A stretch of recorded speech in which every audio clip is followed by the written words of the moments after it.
ඉතින් තෙරුවන් සරණ හැමෝටම මට අද කතා කරන්න හිතුණා මම දැන් මේ වාහනේ එනකොට දැකපු සිද්ධියක් සම්බන්ධ කරගෙන මේ ධර්මතාවයට කොහොමද ඒක ගලපගන්නේ කියලා. මොකද මම නිතරම කියනවා වගේ මේක මේ ධර්මය කියලා මම දකින්නේ අපේ ජීවිතයෙන් බැහැර වෙච්ච දෙයක් නෙමෙයි. ධර්මය කියලා මම දකින්නේ මේ අපිට පේනවා, ඇහෙනවා, දැනෙනවා, දැනගන්නවා කියන සිද්ධි ටික වෙන්නේ කොහොමද කියන එක තමයි ධර්මය කියලා කියන්නේ.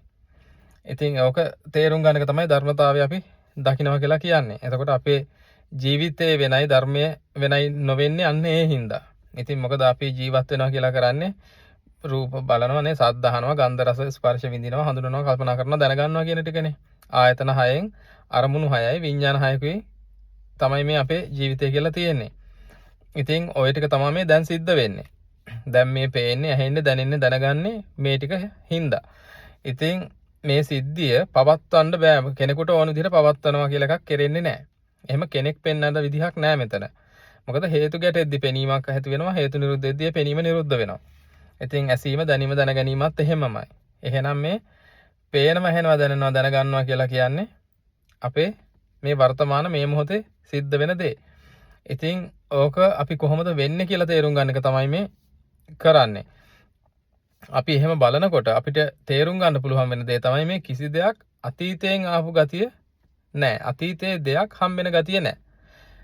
අනාගතයට යන ගතියකුත් නැහැ. මොකද මේක මේ හේතු ගැටීම කියන එක වෙන්නේ වර්තමානයේකම විතරයි.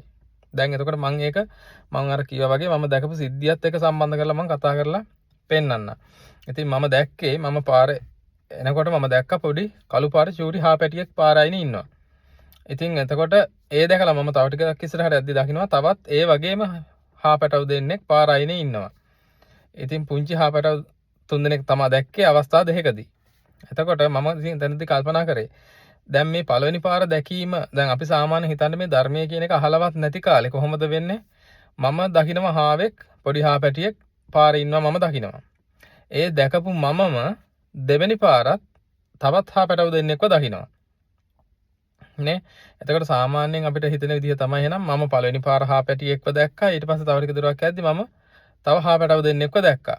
දැන් මම මේ සිද්ධි ඔක්කොම පහු කරගෙන ගියාම මට හිතෙන දේ තමයි හාපැටව දෙන්න ඒ අවස්ථා දෙකකදී හාපැටව දැකපු මම තාම ඉන්නවා. ඒ හාපැටවුත් ඒ තැන්වල ඉන්නවා. නේ දැන් ගියොත් ඕනනම් බලන්න පුළුවන් උන් පාරේ මෙන්න මෙතන හිටියා කියන අදහස නේද සාමාන්‍යයෙන් අපිට ජීවිතේ එන්නේ. ඉතින් තමන් ඔය වගේ උදාහරණ අරන් බලන්න. තමන් ඔය වගේ දැකපු දේවල් දැන් එහෙම නෙමෙයිද කියලා බලන්න. දැන් අපිට දැනෙන්නේ කොහොමද? එළිය පුංචි හාපැටියෙක් හිටියා. මම ඒක පළවෙනි පාර දැක්කා. ඒ දැකපු මමම තව ටික දුරක් යද්දි තව හාපැටව දෙන්නෙක් දැක්කා. එතකොට මම හාපැටව තුන් දෙනෙක්ව දැකලා තියෙනවා. ඒ දැකපු හාපැටව දැකපු මම දැන් මෙතන ඉන්නවා. ඒ හාපැටව එතන ඒ එළියේ ඉන්නවා. දැන් ගියොත් ඕනනම් ආයේ ඒක දකින්නත් පුළුවන්. උන්ව දකින්නත් පුළුවන් කියන අදහසක් නේ එන්නේ. ඔන්න ඔහොම තමයි අපිට මේක හැදෙන්නේ නේද? දැන් අර අපි මේක හේතු ගැටිලායි හටගන්නේ හේතු නිරුද්ධ වෙද්දී නිරුද්ධ වෙනවා කියන එක දකින්න නැති වුනහම අපිට හිතෙන්නේ දැන් මෙතන මම දැන් පහු කරන් ඇවිල්ලානේ ඉන්නේ. දැන් මම මෙතන ඉද්දි මට සිහි වෙනකොට සිහි වෙන්නේ අර විදිහටම තමයි. සිහි වෙන්නේ බාහිර තමයි හාපැටව හිටියේ. දැන් ගියොත් ආයෙ බලන්න පුළුවන් කියන අදහසින් තමයි සිහි වෙන්නේ.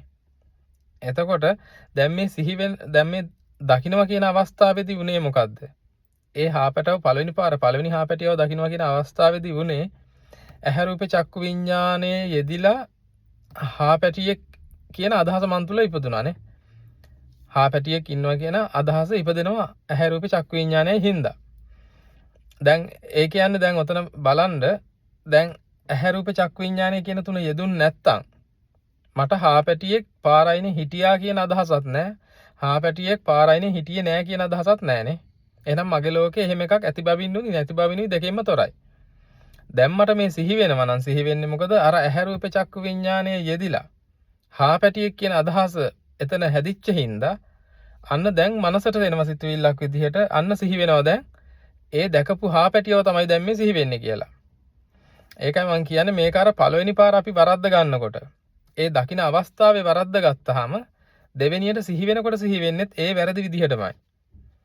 අපි දකින්න තැනදී මේක නිරවුල් කරගත්තා නම් ආයෙ සිහි වෙනවා කියන අවස්ථාවේදී රැවටෙන්නේ නැහැ ඊට පස්සේ. අපි දකින්න අවස්ථාවේදී රැවටුනහම සිහි වෙන අවස්ථාවේදී දෙවෙනි පාරට රැවටෙනවා. ඉතින් ඒකින්ද එතන එහෙනම් අපි බලන්න ඕනේ එතනදී සිද්ධ වුණේ මොකද්ද කියලා.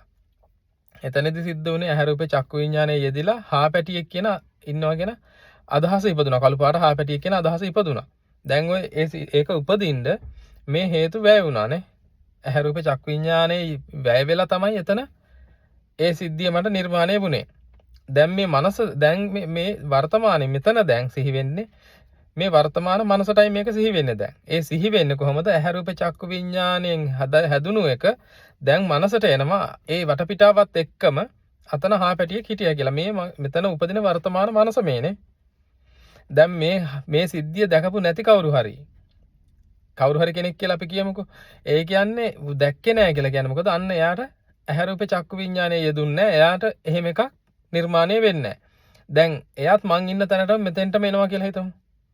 දැන් මට සිහි වෙනවා අතන හාපැටියෝ හිටියා මෙහෙමයි කියන සිද්ධිය මට සිහි වෙනවා. හැබැයි අරයට එහෙම අදහසක් ඇති බවකුත් නැහැ නැති බවකුත් නැහැ. එහෙම අදහසක් ඇති බවකුත් නැහැ නැති බවකුත් නැහැ. එයාගේ ලෝකේ එහෙම හාපැටියෙක් කළු පාට හාපැටියෙක් අන්න අතන හිටියා කියලා අදහසක් නැහැ. එතන හිටියේ නැහැ කියන අදහසක් නැහැනේ. එහෙනම් ඕක හොඳට කල්පනා කරලා බලන්න මෙතන මේ ඇහැ රූප චක්කු විඤ්ඤාණය කියන ටික යෙදීමෙන් යම්කිසි දෙයක් අපිට නිර්මාණය වුණාම අපි එතන රැවටෙනවා මේ බාහිර තියෙන දෙයක් හම්බුණා කියලා.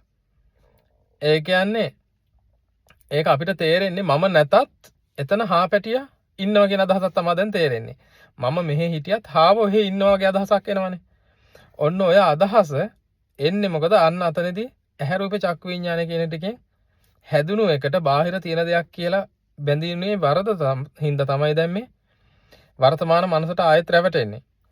එතකොට මම කියවනේ එතන ඒ සිද්ධිය දැකලා තව ටිකක් ඉස්සරහට යද්දී ආයෙ හාපටව දෙන්නෙක්ව දකින්නවා කියලා. එතකොට අර සිද්ධිය අතනම ඉවරයිනේ. ඇහැ රූප චක්කු විඤ්ඤාණය යෙදිලා පළවෙනියෙන් හාපැටිය දැක්ක කියන සිද්ධිය එතනම ඉවර වෙනවා. ඊට පස්සේ මම දෙවෙනි පාර දකින්නවා කියනකොට අලුත්ම සිද්ධියක් මේ ඇහැ රූප චක්කු විඤ්ඤාණයෙන් නිර්මාණය වෙන අලුත්ම සිද්ධියක් තමයි මේ තව හාපටව දෙන්නෙක් ඉන්නවා කියන දකින්න එක. එහෙමනම් ඒ සිද්ධිය දකින්නේ අර දැකපු මමමද එතකොට? අතන අර සිද්ධිය ඉවර වෙලානේ. ඇහැ රූප චක්කු විඤ්ඤාණය නිරුද්ධයි ඉවරයි එතන. දැන් මේ අලුත්ම සිද්ධියකින් හටගන්නේ අලුත්ම හේතු ටිකකින් මේ දෙවෙනි සිද්ධිය හටගන්නේ. එතකොට එතන අර දැකපු මමම ආය දකින්නවා කියලා නේද අපි ධර්මයේ කියන එක තේරුම් ගත්තේ නැතුනම හිතෙන්නේ. ඒ කලින් හාපැටිය දැකපු මමම තමයි දෙවෙනි පාරට මේ හාපටව දෙන්නෙක්ව ආය දකින්නේ. එතකොට මම ඒ පළවෙනි හාපැටිය දැකපු මමම දෙවෙනි පාර හාපැටව දකින්නවා. ඒ හාපටව තුන්දෙනාම දැකපු මම තමයි දැන් වර්තමානයේ ඉන්නේ වගේ ගතියකුත් එනවා. අපි ওই විදිහට පාර තියෙන ඔක්කොම දේවල් දැක්ක කියලා කියනකොට අපි හිතමු මේ ගමන මම පටන් ගන්නවා කියලා හතට පටන් ගද්දි මම පළවෙනියෙන්ම හාපැටියව දකින්නවා 7 කියන වෙලාවේ. අන්න ඇහැ රූප චක්කු විඤ්ඤාණය දිලා තමයි මේ සිද්ධිය නිර්මාණය වුනේ. දැන් මේ සිද්ධිය 7යි කියන තැනම ඉවර වෙනවා.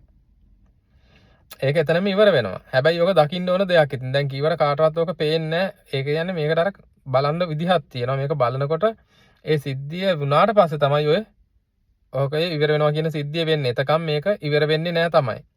ඉතින් ඒකයි මේක නිතර මේ විදිහට කල්පනා කරන්න කියන්නේ. අපි දෙයක් දකිනකොට අහනකොට මේ විදිහට කල්පනා කරන්න ඕනේ. මෙතන මොකද්ද වුනේ? ඇයි මේ සිහි වෙන්නේ? කොහොමද මේක මේ සිහි වෙන්නේ? ඒ හැම වෙලේම බලන්න ඕනේ ඉවර වෙච්ච දෙයක් තමයි මේ වර්තමාන මනසට හැම වෙලේම එන්නේ. දැකලා ඉවර එකක් තමයි වර්තමාන මනසට එන්නේ. අහලා ඉවර එකක් තමයි වර්තමාන මනසට එන්නේ. එතකොට අපි රැවටෙන්නේ අපි බැඳලා තියෙන්නේ ඒ මනසට දැන් ඒක එන්න නම් අපි බැඳෙන්න ඕනේ මොනවටද? රූපෙට විතරක් බැඳෙන්න බෑ අපිටනේ. දැන් හාපැටියා කියන තැන අපි කළු පාට හාපැටියෙක් කියන තැන දැන් හාපැටියා නෙමෙයි රූපේ. ඒ කළු පාට එක නෙමෙයි රූපේ. අපි හිතන්නේ දැන් අර කළු පාට එක තමයි රූපේ කියලා. කළු පාට එක තමයි රූපේ. ඒකට තමයි බැඳුනේ කියලා හිතෙන්නේ. එහෙම ගත්තොත් ඒක වැරදි. කළු පාට රූපේ කියලා කියන්නේ රූපේ නෙමෙයි.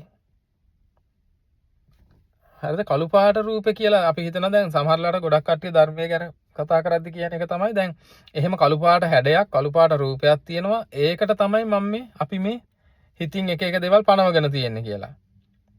එතකොට ඒ කතාව වැරදි. ඔන්න ඕක තමයි තේරුම් ගන්න ටිකක් අමාරු තැන. ඒ කළු පාට හැඩය කියලා කියන්නේ රූපෙට නෙමෙයි. ඒ කළු පාට හැඩය කියලා කියන්නේ ඇහැ රූපේ චක්කු විඤ්ඤාණයට. කළු පාට හැඩයක් කියලා පේන ගතියම තමයි ඇහැ රූප චක්කු විඤ්ඤාණයේ කෘත්‍යය. එතකොට අපිට ඕකේ රූපෙ මෙන්න මේකයි කියලා වෙන් කරන්න බෑ. දැන් අපිට සිහි වෙනකොට සිහි වෙන්නේ අර කළු පාට හැඩයට අපි හිතාගත්ත එකත් ගැට ගැහිලා තමයි සිහි වෙන්නේ. එතකොට අපි හිතනවා මේ එහෙනම් අර කළු පාට හැඩය තියෙනවා. ඒකට අපි මෙහෙම හිතුවා හා පැටියෙක් කියලා. ඒක තමයි දැන් මේ සිහි වෙන්නේ කියලා නෑ. ඒ කියන්නේ සම්පූර්ණ සිද්ධියම වෙලා තියෙන කොහොමද? ඇහැ රූප චක්කු විඤ්ඤාණයේ යෙදිලා අර කළු පාට හැඩය පේනවත් එක්කම ඒක තමයි ස්පර්ශය කියලා කියන්නේ. කළු පාට හැඩය කියලා කියන්නේ ස්පර්ශය කියන තැන. අපි රූපය කියලා ගන්න අර හේතු තුනේ ඵලය තමයි අපි ගන්න මේ රූපය කියලා. මොකද ඒක තමයි විඳින්න පුළුවන් මට්ටමට ඇවිල්ලා තියෙන්නේ. විඳින්න පුළුවන් මට්ටමට එන්නේ අන්නේ ස්පර්ශය කියන තැනදී. මොකද රූපයක් නිර්මාණය වෙන්නේ රූපයක් පිළිඹු වෙන්නේ ස්පර්ශය කියන තැනදී. එහෙනම් අපි ඔය දැන් ඒ කළු පාට රූපයක් හැඩයක් තිබුණා. ඒකට මේ හා පැටියෙක් කියලා හිතාගත්තා නෙමෙයි මේ උනේ. ඒ කළු පාට හැඩය කියලා කියන්නේ ඇහැ රූප චක්කු විඤ්ඤාණය. දැන් මට මෙතනදී සිහි වෙනකොට සිහි වෙන්නේ හා පැටියෙක් කියලා සිහි වෙනවනේ. සිහි වෙන්නේ අර කළු පාට ඒ හැඩෙත් එක්ක කියලානේ එන්නේ. දැන් ඔන්න ඔතන දැන් ඔය ඒක කියන්න තේරෙන්නේ නැහැ. ඒ කියන්නේ දැන් එතන දැන් කළු පාට හැඩය කියලා දැන් මේ මනසට සිහි වෙනකොට සිහි වෙන්නේ රූපේ විතරක් නෙමෙයිනේ. දැන් එතන ඇහැ තිබ්බේ නැත්තම් චක්කු විඤ්ඤාණය යෙදුන්නේ නැත්තම් ඒ කළු පාට හැඩය කියන එක එනවද මට? මනසට එන්නේ නැහනේ. එහෙනම් ඇහැයි රූපේ චක්කු විඤ්ඤාණය කියන ඔක්කොටම මේ ස්කන්ධ පහටම බැඳුණු එකේ ප්‍රතිඵලය තමයි දැන් මේ වර්තමාන මනසකට එන්නේ. නේද? එතකොට අපි කිසි වෙලාවක රූපයකට විතරක් බැඳිලා නැහැ. ඒකයි කියන්නේ මේ ස්කන්ධ පහටම බැඳෙනවා කියලා. අපි මේ ස්කන්ධ පහම තමයි තියෙනවා කියලා ස්ථිරයි නිට්ටයයි කියලා අරගෙන තියෙන්නේ. ඒ කියන්නේ අපි කවදාවත් ඔවා හිත ගන්නෙ නැහැ කිසි වෙලාවක. අපි කෙලින්ම දකින්න දෙයකට බැඳෙනවා. දකින්න දෙයක් තියෙනවා ඒ කියලා හිතලා ඒකට බැඳෙන එක තමයි කරන්නේ. තියෙන බවින් ගන්නවා. ඒ අපි අරගෙන තියෙන්නේ අර ස්කන්ධ ටික රූප වේදනා සංඥා සංකාර විඤ්ඤාණ කියන ස්කන්ධ ටික තමයි අපි මේ ගන්න තියෙන බවින් ඇති බවින්. එතකොට සිහි වෙනකොට සිහි වෙන්නේ කොහොමද? ඒ ඇති බවින්මයි සිහි වෙන්නේ. ඉතින් දැන් මේ සිද්ධියම මම ආයෙ අරගෙන කතා කරන්නේ. එතකොට දැන් මේ සිද්ධිය එතන ඉවරයි. එහෙනම් මේ බැඳුනේ ඇහැට රූපෙට චක්කු විඤ්ඤාණයට කියන ඔක්කොටම. දැන් එතකොට මට දැන් මෙතන ඉද්දි දැන් මේ වර්තමානයේ මෙතන දැන් අපි හිතමු වෙලාව 7:00මාරයි කියලා. දැන් 7:00මාරයි කියන තැන දැන් සිහිවීමක් තමයි සිද්ධ වෙන්නේ නේ. මොකද අතන ඒ සිද්ධිය ඇහැ රූප චක්කු විඤ්ඤාණ කෘත්‍ය ඉවරයිනේ. දැන් එහෙනම් මනසට දැන් 7:00මාරයි කියද්දි ඔන්න මේ වෙලාවේ මට ඒ කළු පාට එක සිද්ධියත් එක්ක බැඳිලා එනවා. ඔන්න ආය හා පැටිය දැකපු හා පැටිය තමයි මේ කියලා එනවා. ඒ එන්නේ මනසයි සිතුවිලි මනෝ විඤ්ඤාණය දැන්. ඇහි කෘත්‍ය වෙලා ඉවරයි දැන් ඊට පස්සේ යනවානේ ආය අපි සාමාන්‍යයෙන් කරන වැඩේ තමයි ආය බලන්න යනවා. දැන් ආය බලන්න යනවා කියලා යනකොට දැන් ආය වර්තමානයේක මේ වර්තමානයේ දැන් හේතු ගැටෙද්දී ඔන්න ඇහැ රූප චක්කු විඤ්ඤාණය පෙනීම උපදිනවා. එතකොට මොකද වෙන්නේ? අපි හිතනවා මේ අර උදේ 4 දැකපු එක තමයි දැන් මේ ආයෙත් දකින්න කියලා. උදේ 4 දැක්කා කියන සිද්ධිය ඉවර වුණා. ඊට පස්සේ මට 7:00මාරට සිහි වුණා. ඒක වෙනම එකක්. ඊට පස්සේ මම දැන් ගියාම දැන් 8යි කියමු වෙලාව. දැන් ඒත් වර්තමානයේනේ. දැන් මෙතන ගියාම දැන් 8 කියන වෙලාවත් වර්තමානයේ. ඔන්න වර්තමානයේ හේතු ගැටලා පෙනීම උපදිනවා. එතකොට අපි රැවටෙන්නේ මොකද්ද? අර කලින් එළියේ හාවෙක් ඉන්නවා කියලානේ අපි රැවටුනේ. එහෙනම් එළියේ ඉන්න ඒ හාවම තමයි මේ දැන් ආයේ පේන්නේ කියලා. ඉතින් ඔතන බලන්න හැම වෙලේම අපිට වර්තමානයේක විතරයි මේ සිද්ධිය වෙන්නේ. වර්තමානයේක හේතු ගැටෙනවා. හේතු ගැටෙද්දි මෙහෙම දෙයක් නිර්මාණය වෙනවා කියන එක විතරයි අපේ මුළු ජීවිතේම වෙලා තියෙන්නේ. අපිට කිසි වෙලාවක අතීතයක් අනාගතයක් හම්බෙලා නැහැ මේකේ. එහෙම හම්බෙන්නේ නැහැ. අපි මේ රැවටෙනවා වෙන්නේ. දැන් මේ මම ඇවිල්ලා ඉන්න තැන මම ඕන තරම් ඇවිල්ලා ඇති. නමුත් මම කියන්නේ ඒ ආපු බව නෑ මෙතන කලින්. මේ ගොඩ නැගිලි මේවා පෙර තිබුණු බව නෑ. ඒ කියන්නේ මේ වර්තමානයේක විතරයි මේ පෙනීම වෙන්නේ. දැන් අත දාලා ඇල්ලුවොත් දැන් අහු වෙන්නේ. එතකොට අවුරුදු ගානකට කලින් තිබ්බ දෙයක් අහු වෙනවා කියන එක වෙන්නේ නෑ. අවුරුදු ගානකට කලින් තිබ්බ දෙයකින් සද්දයක් එනවා කියන එක වෙන්නේ නෑ. හරිද? දැන් හිතන්න මේ මෙතන පේනවා මට බිල්ඩින් එකක්. එතකොට මේ බිල්ඩින් එක පරණ ඇති.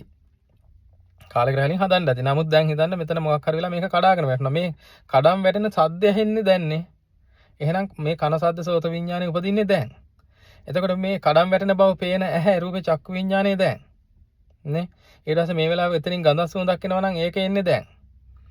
නේ? ওই විදිහට බලපුවාම මේ හැම දෙයක්ම අපිට වර්තමානයේක විතරයි සිද්ධ වෙලා තියෙන්නේ. මේ ඇහැ කන දිව නාසය කය මනස කියන ආයතන හයම වර්තමානයේ විතරයි හේතු ගැටෙද්දි මෙතනයි හටගන්නේ. මෙතන මේක ඉවර වෙනවා. අපි මේක මේ විදිහට දකින්න නැති හින්දා මේ හේතු ගැටෙද්දි හටගෙන හේතු නිරුද්ධ වෙද්දි නිරුද්ධ වෙනවා කියන එක දකින්න නැති හින්දා අපිට වෙන්නේ මේක ස්ථිර වශයෙන් සදාකාලික වශයෙන් බාහිර තියෙන දේවල් බවට පත් වෙනවා. එතකොට වෙන්නේ නැවත නැවත ඒ දේවල් ලබන්න පුළුවන් ගතියක් එනවා. අන්න පැවැත්මක් හැදෙනවා. අන්න ඉපදීමක් හැදෙනවා.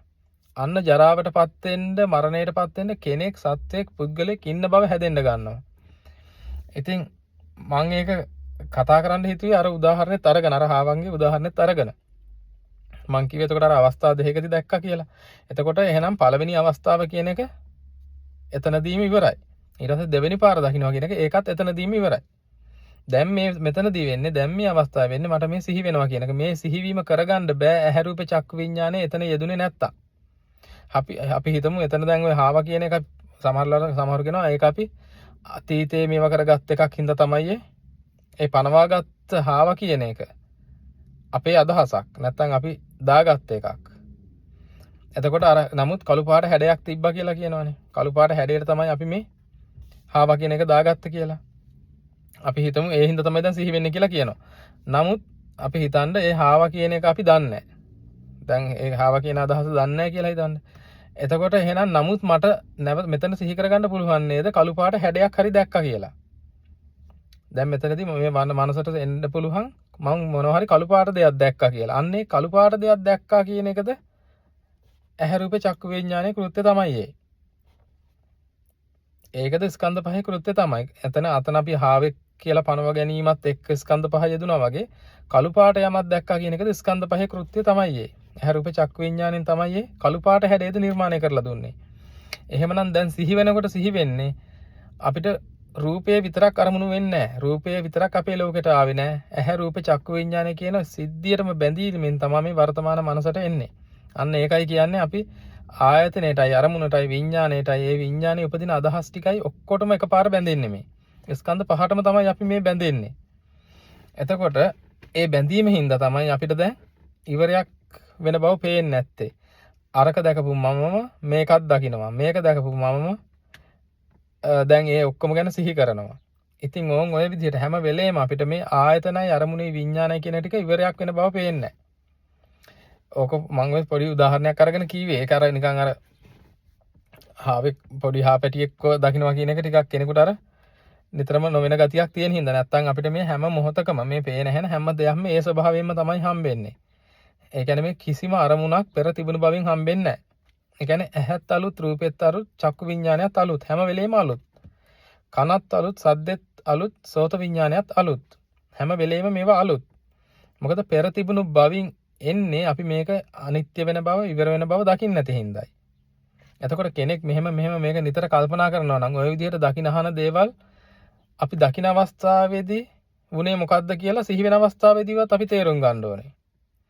දැන් දකින අවස්ථාවේ මට මේක තේරුම් ගන්න බැයි නම් මට ඒක තේරුම් ගන්න පුළුවන් ඒක සිහි වෙන අවස්ථාවේදීනේ. අපි මේ සිහි වෙන අවස්ථාවේදීත් ඒක තේරුම් ගත්තේ නැත්නම් අපිට ඒකෙන් ආයේ මිදෙන්න බැරුව යනවා. ඒකෙන් ඒක තේරුම් ගන්න බැරුව යනවා. ධර්මතාවය තේරුම් ගන්න බැරුව යනවා. ධර්මයේ තේරුම් ගන්න බැරුව යනවා අපිට.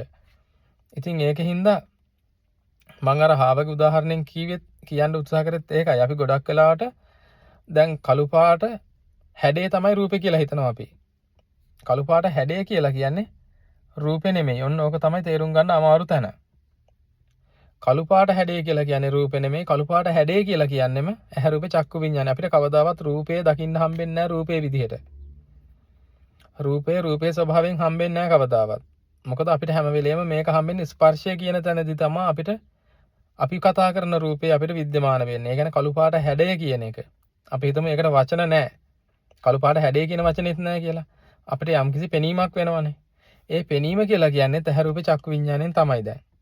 ඒ කියන්නේ මේ වෙලාවේ මට මාව පේනවා කියන එක මේ නිර්මාණය වෙලා තියෙන්නේ ඇහැ රූප චක්කු විඤ්ඤාණයෙන්. එතකොට බැඳෙනවා නම් බැඳෙන්න ඕනේ. ඔය ඔක්කොටම තමයි බැඳෙන්න ඕනේ. ඇහැටයි රූපෙටයි චක්කු විඤ්ඤාණයටයි කියන ඔක්කොටම තමයි බැඳෙන්න තියෙන්නේ. එහෙම නැතුව බැඳෙන්න දෙයක් හම්බෙන්නේ නැහැ. මොකද දෙයක් උපදින්නේ මේ තුන යෙදුනහම නම් ඒ ඉපදුණු දෙයට නේද බැඳෙන්න වෙන්නේ. යමක් උපදින්නේ මේ තුන යෙදුනහම නම් ඒ ඉපදුණු දෙයට තමයි බැඳෙන්න වෙන්නේ. එහෙනම් මේ හේතු වලට තමයි අපිට බැඳෙන්න වෙන්නේ නේ. මේ හේතු යෙදලා හටගන්න ඵලය තමයි අපි දැන් ওই රූපය කියලා අරගෙන තියෙන්නේ. එතකොට දැන් සිහි වෙනකොට සිහි වෙන්නේ ඒ හේතු යෙදিলা හටගත්ත ඵලය තමයි ආයෙත් අපිට රූපේ කියලාත් සිහි වෙන්නේ. දැන් සිහි වෙනකොට මනස කියලා කියන්නේත් ආයෙත් හේතුඵල හේතු වලින් හටගත්ත ඵලයක්. දැන් මනසට එනවනේ කළු පාට හැඩේ මේ හාපැටිය කියලා දැන් සිහි වෙනවනේ. ඒකද ඇහැ රූප මේ ඒකද මනසයි සිතුවිලි මනෝ විඥානයයි. එහෙනම් ඒකද ඵලයක්. නේ ඕන් ඔය විදිහට හැම වෙලේම කල්පනා කරලා බලන්න මේ ආයතන හයෙන්ම මේ හැම දෙයක්ම සිද්ධ වෙන්නේ මෙන්න මේ විදිහට. හේතු ගැටිලා හටගන්න ඵලයට තමයි අපි මේ රූපයක් කියලා දාගෙන තියෙන්නේ. ශබ්දයක් කියලා දාගෙන තියෙන්නේ. එහෙම නැතුව අපිට කවදාවත් මේකේ ශබ්දය කියන එක හම්බෙන්නේ නැහැ. අපිට කවදාවත් ශබ්දය කියලා එකක් හම්බෙලා නැහැ වෙනම.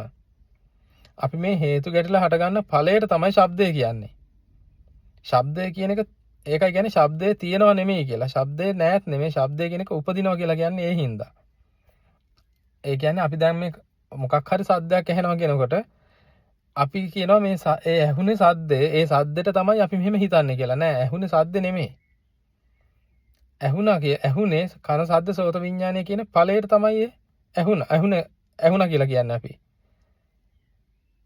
එතන කවදාවත් අර අපි කියන දැන් කනයි සද්දේ සෝත විඥානයයි කියන තැන සද්ද කියලා කියනවනේ. ඒ සද්ද කවදාවත් අපිට අත්දකින්න හම්බෙන්නේ නැහැ.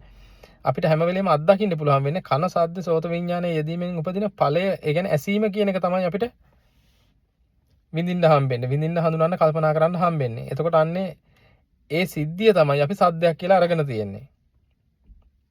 ඒ විදිහටම මේක පොඩ්ඩක් ලෙහා ගන්න ඕන තැනක් කියලා තමයි මට තේරෙන්නේ.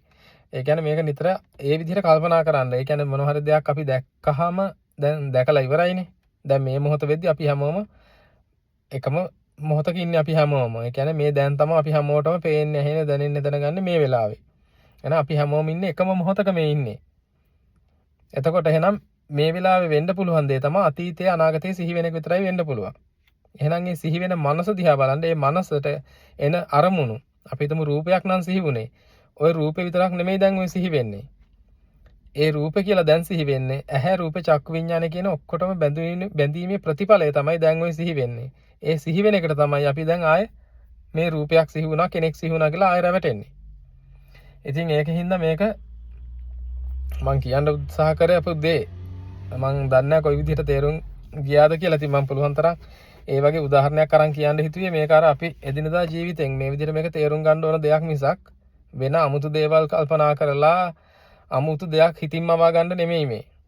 අපි මේ දකින අහන දැනෙන දැනගන්න අරමුණු ටික කොහොමද මේවා හටගත්තේ?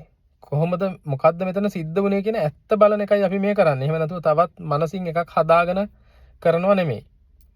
ඉතින් ඒකින්ද මේක නිතර නිතර මේ විදිහට තමන් එදිනදා ජීවිතයේ අත්දැකීම් සිහි වෙද්දි, ඇහෙද්දි, පේද්දි, දැනෙද්දි කල්පනා කරොත් මං හිතන්නේ මේක තේරුම් ගන්න පුළුවන්. තේරුම් ගන්න තියෙන එකම දේ තමයි අතීතය කියන එක ඉවරයි. අනාගතය කියන එක එන්නේ නැහැ. වර්තමානයේක මේ පෙනීම, ඇසීම්, දැනීම වෙනවා. මේවද පවතින්නේ නැහැ කියන එක තමයි තේරුම් ගන්න තියෙන්නේ. ඉතින් බලන්න කල්පනා කරලා මොන හරි දෙයක් එහෙ ගන්න තිබ්බද කියලා. ඉතින් තියෙනවා නම් මොන හරි අදහස් දක්වන්න තෙරුවන් සරණයි.